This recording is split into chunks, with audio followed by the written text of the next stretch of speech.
Hey, one of the most frequent messages or telephone calls or text messages, whatever I get, as a result of everything falling apart in a shop. And so I've long been asked, like, what do I do? Everything's going wrong. And step number one, take a deep breath. Chill out. You know, if this place falls apart tomorrow, you're still going to be okay as a human being. Everything will be just fine. May be a little uncomfortable, may not like where we're at, but even if you go bankrupt, even if it all stops right now, you as a human being, you'll be fine. Step number two is analyze the situation, right? Don't panic. Emotion will get you into trouble. Analyze where you're at. Begin to look for where the problem is. And I tell technician turned owners all the time, do it just like you're diagnosing a car or testing a car. Look for the evidence, look for the data, use the data to make decisions.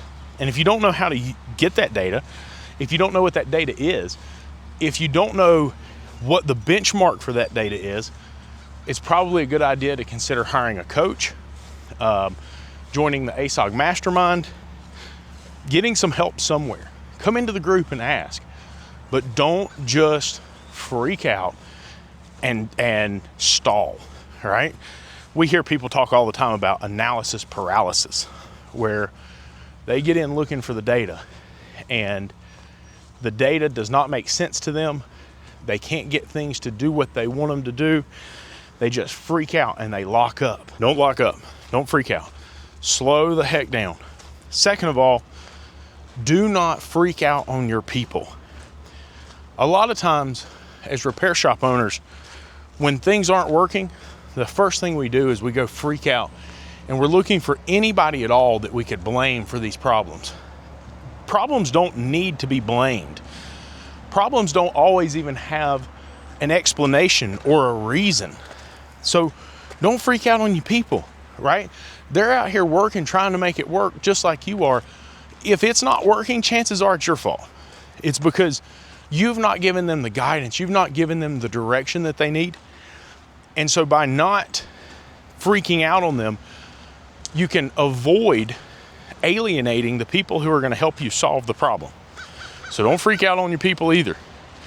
And then slow down and analyze. You know, in auto repair, we have benchmarks. We have very specific numbers. We have very specific targets that are set.